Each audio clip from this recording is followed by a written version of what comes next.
ብዙዎቻችን እንደ እግዚአብሔር ሕግ እየሄድን አይደለም። ብዙዎቻችን እንደ እግዚአብሔር ካህሊነት እየኖርንም አይደለም። በራሳችን ሐሳብ የምንመላለስ በራሳችን የምንሄድ ይመስለናል ማለት። ሌላው በዚህ በዮሐንስ ወንጌል ምዕራፍ 21 ላይ ያለው ደቀ መዛሙርት ነው። በጥብርያዶስ ባሕር ሌሊቱ ሙሉ ሲደክሙ ያደሩት ማለት ነው። ሌሊቱ ሙሉ እና እነዚህ አካሄዳቸው ምን ነበረ ስንል ምድራዊ የሆነ ነገር ወይም የእነሱን ሙያቸውን ተመክተው ይሄዱ ነበረ። ሙያቸው ምን ነው ስንል ጴጥሮስ አሳ አጥማጅ ነበረና ስለዚህ በዚያ በሙያው በአሳ ማጥመድ ሙያው ወደ ኋላው ተመልሶ ይይዛለሁ የሚል ነው እንጂ የእግዚአብሔርን ፈቃድ ይዞ ስላልወጣ በእግዚአብሔር ፈቃድ ስላልተጓዘ የእግዚአብሔርን ሕግ ይዞ መሄድም ስላልፈለገ ስላላሰበ ምን ሆነ ስንል አዳሩ ሙሉ ስለፋደሩ ሌሊቱ ሙሉ ደከሙ። ነገር ግን ከድካም ውጪ አንዳች ነገር ያገኙት የለም። ምን ያሉት የለም? አንዳች ነገር ያገኙት የለም። ከምን ውጪ? ከድካም ውጪ እየደከሙ አደሩ። ሌሊቱ ሙሉ አደሩ። ነገር ግን በጠዋቱ ጌታ ኢየሱስ ክርስቶስ የወይኑ ግንድ ሲመጣ ግን ምን አለ ስንል ሌሊቱ ሙሉ ሲደክሙበት ባሕር ላይ ሌሊቱን ሙሉ አሳ ለማጥመድ ሲጥሉ በዚያው መረብ በዚያው ባሕር ላይ የትም ሳይንቀሳቀሱ 153 አሳዎችን መረቡ እስከ ጎትቶ በመረቡ ማውጣት እስከሚያቅታቸው ድረስ ተያዘ ይላል። ስለዚህ ይህ የሆነው ግን ምን ነው ስንል ሰዎች ከክርስቶስ ጋር ሲሆኑ ነው፣ እግዚአብሔር ሲመጣ ማለት ነው። ስለዚህ የእግዚአብሔር ልጆች እኔና እናንተም ከወይኑ ግንድ ርቀን የምንራመድበት እርምጃ የትም አያደርሰንም ማለት ነው። ከወይኑ ግንድ ከራቅን የትም መድረስ አንችልም። ስለዚህ ከወይኑ ግንድ ጋር ሆነን ግን እነሆ የምናጣው ነገር የለም። እናለመልማለን፣ ፍሬ እናፈራለን፣ የጽድቅን ፍሬ እናፈራለን፣ የጽድቅን ስራ እንሰራለን፣ በጽድቅ ጎዳና ላይ እንመላለሳለን። እንዲህ ይላል፣ በእኔ ሁናችሁ ለምኑ፣ ብትለምኑ ሁሉ ይደረግላችኋል። አሁን ልመናችንም ስዕለታችንም አስተውቆታችንም በምን ሆነን ነው ስንል ከወይኑ ግንድ ላይ ሳንለይ።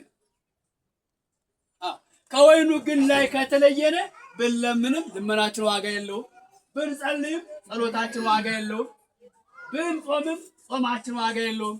ለምን ስንል ከወይኑ ግንድ ላይ ተለይተናል።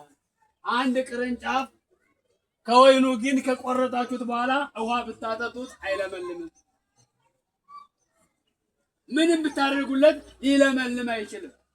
ከግንዱ ጋር ሆኖ ግን ከግንዱ ያለውን ከወይኑ ግንድ ላይ እየወሰደ ማለምለም ይችላል። ስለዚህ እኔና እናንተም ግንድ የተባለው ማን ነው? የወይኑ ግንድ ማን ነው ስንል ዋጋ የከፈለልን መድኃኒታችን ኢየሱስ ክርስቶስ ነው።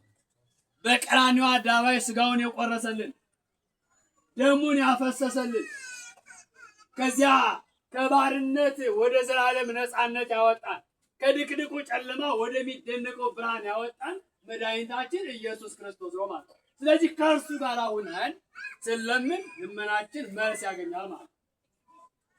ከእርሱ ጋር ሆነን የምናደርገው ነገር ሁሉ ምን ያገኛል ስንል ሰማያዊ ዋጋ ያስገኛል ማለት ነው። ስለዚህ ከማን ጋር መኖር ስንል ከእርሱ ጋር መኖር። ከእርሱ ጋር ስንኖር በእኔ ኑሩ ነው። በእኔ ኑሩ የሚለው ምን ነው ስንል ትልቅ ዋናው ነገር ስንል በክርስቶስ አምነን ሁሉን ለእርሱ ሰጠን መኖር ነው። ያኔ ምን እንጠበቃለን ስንል እርሱ በእኛ ይኖራል። እርሱ በእኛ ሲኖር ደግሞ በሀብተ ረድኤቱ ይጠብቀናል ማለት ነው። ኃይለ አጋንንትን ያደቅልናል፣ ያደክምልናል ማለት ነው። ማን አለ ስንል ክርስቶስ የሁሉ ጌታ የሆነ አምላካችን መድኃኒታችን ኢየሱስ ክርስቶስ አለ። ስለዚህ ሁላችን ከወይኑ ግንድ ላይ እንዳንለይ በወይኑ ግንድ ሁነን እንድንጸና ጸንተን እንድኖር አምላካችን እግዚአብሔር ይርዳል። አሜን።